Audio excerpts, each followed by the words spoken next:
Well, folks, I did it. You clicked on the video. You know what the topic at hand is. I read Trans Wizard Harriet Porber and the Bad Boy Parasaurolophus by Chuck Tingle. This book was pretty good. It wasn't amazing. I don't think it's going to change your life. But it wasn't bad. And that's the review. Just kidding. So Chuck Tingle is a guy who I've followed his career for quite a while now. And it's been really interesting to see him sort of blossom and become one of the paragons of literature. Like, just universally loved. Just seems like a all-around great person. So I want to talk a little bit, before I talk about this book, because I'm assuming this is like outside of my wheelhouse. And if you're watching my channel, chances are this is probably outside of your wheelhouse too. So you might not even know who Chuck Tingle is, and you might be saying to yourself, wow, what is this? There's like an emo dinosaur and a person motorcycle and a woolly mammoth with a wizard's hat. What is going on here? Well, let me tell you about Chuck Tingle before we get too far. Chuck Tingle first came on my radar around 5 years ago, probably 2016-ish, which is when I think he came on a lot of people's radar. He had been publishing these short stories, self-published on Amazon for Kindle, for a while at that point, a couple of years. And this group of douchebags called the Rabid Puppies, who are like a group of alt-right dudes who don't like diversity in science fiction and fantasy, they banded together and got one of Chuck Tingle's stories nominated for the Hugo Award for Best Short Story as a joke. Chuck Tingle immediately disavowed them and said that if he won, that Zoe Quinn would accept the award on his behalf, much to the chagrin of the Rabid Puppies. If you don't know, Zoe Quinn was the sort of person at the center of the Gamergate controversy that happened in like 2014, 2015, I want to say. Which was a similar sort of people who don't like women in video games, basically. It's much more complicated than that, but that is sort of what it boils down to. Little is known about Chuck Tingle's identity. Chuck Tingle is a pseudonym. No one knows who he actually is. He is basically all that anybody knows is that he is a man. He is bisexual, and he is from Billings, Montana, or at least claims to be from Billings, Montana. He often in social media refers to his son John, or son name of John, as he refers to him as, but it's not clear whether this is a fictional character that he has created for his persona, probably. And then also he has talked about living on the autism spectrum. So those are all things that play into his work, for sure. He has a very distinctive way of talking on social media, a very sort of unique diction and syntax to his language, which does not translate to his books. His books are written very straightforwardly. He also has a lot of quirks where he refers constantly to being addicted to chocolate milk, and that does cross over into his books, where every beverage that every character drinks, every time they drink a beverage in this book, it is chocolate milk, and it seems to have alcoholic-like psychotropic effects. He initially became popular because he wrote initially mostly gay erotica that was about monsters, cryptids, living inanimate objects, or like metaphysical concepts personified. So some of his early stuff that was that exemplifies this: billionaire Triceratops craves gay ass, pounded by President Bigfoot, taken by the gay unicorn biker. Then with the inanimate objects, we've got stuff like I'm gay for my living billionaire jet plane, creamed in the butt by my handsome living corn. And then for the more like meta references, we've got something like angry man pounded by the fear of his latent gayness over a dinosaur transitioning into a unicorn, slammed in the butt by my Hugo Award nomination, written in the wake of his Hugo Award nomination. And then we've got the series that starts with the book Pounded in the Butt by My Own Butt, where in a man's butt is cloned and then he has sex with it, but then he started making sequels to it. I think that at this point they're up to Pounded in the Butt by my book, Pounded in the Butt by my book, Pounded in the Butt by my book, Pounded in the Butt by my own butt. He also will often do parodies of popular news stories and current events, or talk about like politicians that he deems as devils, like 45. And so, like, he had one that was Donald Trump's ass is haunted by the handsome ghost of his incriminating tax returns, for example. So, he's also known for these striking covers of his books, which he photoshops himself. And he sort of became kind of a meme for making these like ridiculous stories that were really sort of funny, had funny names, had funny covers. In the wake of the Hugo controversy, he started becoming more and more vocal about inclusivity, representation, and he started writing erotica that was like, he started branching out from just writing like gay male erotica, started writing lesbian erotica involving transgender characters. Then he started writing asexual, poundless, as he calls them, tinglers that don't have any sex in them and are about like asexual love. Just really covering the whole range of the spectrum of sexuality. He even at one point owned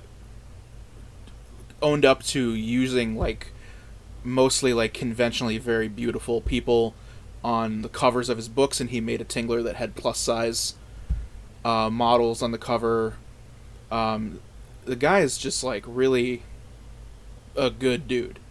When people started, actually, I think, reading his books, his stories, and taking them more seriously, they discovered that he had a really strong message in his books as well, which is that, like, promoting healthy relationships and boundaries, eschewing romance stereotypes in favor of being representative of what a healthy relationship should look like, even one that's like focused around sex, and having positive endings that affirm the identities of his characters and don't fall into like the sort of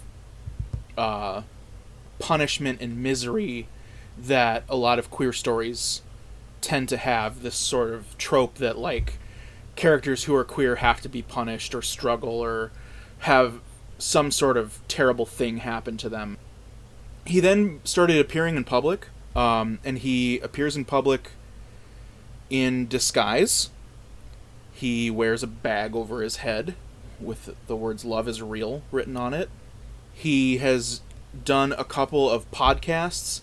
There was a podcast he had in 2018 called "Pounded in the Butt by My Own Podcast," which was part of the Welcome to Night Vale world of podcasts, and that featured professional actors reading Tinglers, which was my first exposure to actually reading or hearing his work. And then he has another podcast, which I think is on hiatus right now, but is planned to come back, called My Friend Chuck, which he co-hosts with Mackenzie Goodwin, and it's like an advice podcast, I believe. I haven't listened to it. He also has a YouTube series, an animated YouTube series that he did last year, I want to say, that was extremely funny and really shows off, I think, his public persona, his strange way of talking, his sort of fascination with weird things. Have you ever been trotting along, looking at the normal sidewalk and the normal shrubs and the heckin' normal birds on a wire, and the normal buds trotting around next to you, and thought, I wish I was special? I think this is a thought we all have every once in a while, and it is this relatable way that is what makes superheroes so dang popular. A superhero is a buckaroo who has been granted some kind of trot that is extraordinary, separating them from the pack and usually bringing about all kinds of questions. How will I hide my new way? Do I need to protect all the time, or do I get days off? What is the best color costume? Anyways, I've talked ad nauseum about Chuck Tingle and his work, but what was it like to actually read it? Because I'd known all of this for a long time. I've followed him on social media for years and seen all of his books come and go. But what happened was I watched a review of this book. It came across the algorithm fed it to me basically here on YouTube. And I looked up Chuck Tingle on Amazon, and this book was on sale for like $4.75. Yeah, so this book, it went up a little bit. It's currently, as I'm shooting this, it's at $5.23 for the paperback. Chuck does only sell through Amazon, which, kind of sucks. But he's self-published, and their process for doing that is pretty user-friendly, so I don't blame him that much for doing it. But, yeah, like if you have Prime, free shipping. You can get this book for $5, which is what I did. So, this book, probably won't surprise you to know, was written in the wake of J.K. Rowling outing herself as a transphobic garbage person. It was written very quickly. If memory serves, it was out within like a week of that happening. He is known for his prolific output and writing very quickly.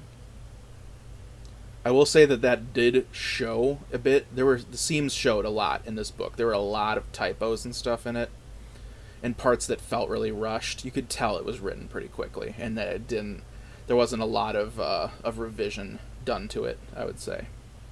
But it's a book that's, it's supposed to be a parody of Harry Potter, obviously, but with a focus on transgender characters, because just to fly in the face and spite, J.K. Rowling for being a shithead. So, it follows our hero, Harriet Porber, who is a young trans woman magician. It takes place in the real world, our world, but there are a lot of things about the world that are weird and fantastical. Like magic exists. That's probably the biggest one. There's also talking motorcycles and things like that, so that's obviously pretty unusual. But Harriet Porber, after getting out of wizarding school, had a big hit spell Spell crafting in this book is very similar to writing novels. She had a big hit spell, but it's been a couple years, and she's got writer's block. She doesn't know what to do. She doesn't feel the inspiration. So her agent, who also happens to be her best friend, offers up her vacation home on an island in the United Kingdom. So Harriet goes to this island and immediately has run-in with her next-door neighbor, Snape Resmore, who is the lead singer of the band 7 Inch Nails. Very subtle. So Snape is as you might have guessed, Bad Boy Parasaurolophus, which is a dinosaur that looks like this in, how we understand it. But he's like a chiseled, ripped, emo dude covered in tattoos. And he's a trans man, so he's also transgendered. Snape has a sort of open sexual relationship with a pair of sentient motorcycles named Braco and Delatrix. And they are very loud and annoying. Snape also is a magician, but he's a bard, of course, because he's the lead singer of 7 Inch Nails. And he's a meta-magician, so his magic allows him to know that he is a character in a book written by Chuck Tingle, and talk about this, and talk about how he is a bad boy, and like how he fits into these sort of like archetypes, and how he struggles to overcome them. The basic story is that Harriet is understandably overwhelmingly attracted to Snape, even though he's an asshole. But she keeps him at a distance because she understands that his like bad boy persona is not healthy for her. He eventually grows and changes, and as Harriet says at multiple times throughout the book, this is something that Snape has to do for himself. She's not responsible for him becoming a better person. But once he recognizes his flaws and is able to work on himself and become, more empathetic and, eschew his bad boy character, they fall in love. However, of course, they are haunted by Delatrix, the jealous motorcycle, who enacts her revenge, basically, in exciting ways. And then the other character here on the cover is Bumbleborn. Very subtle. He's a woolly mammoth bodyguard who shows up in the third act. The first time he shows up, the first thing he says is, "I'm gay." And Harriet is like, "Oh, okay. Why did you say that?" And he was like, "I just wanted to make sure that everybody knew that I was gay, instead of the author waiting until years later and saying that I was gay all along and that it was in the subtext, but you just didn't realize it."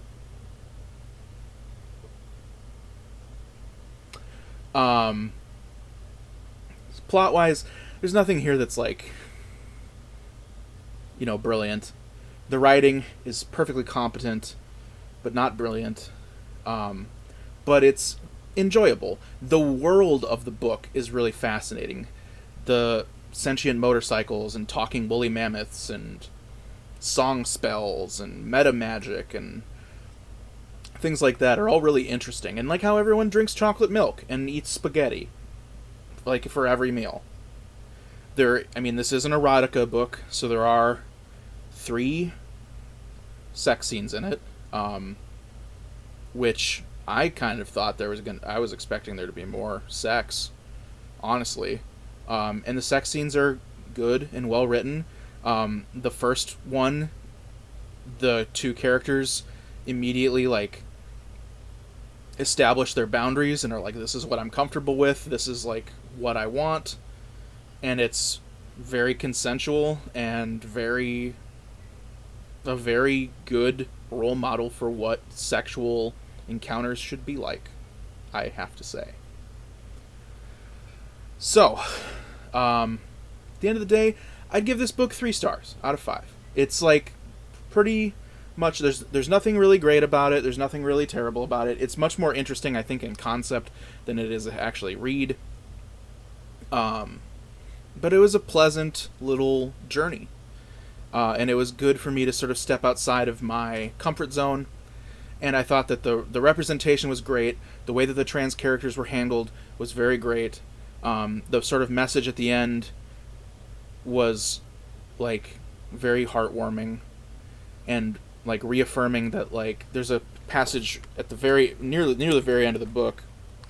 For a brief second, all of us understand how beautiful, unique, and important we really are.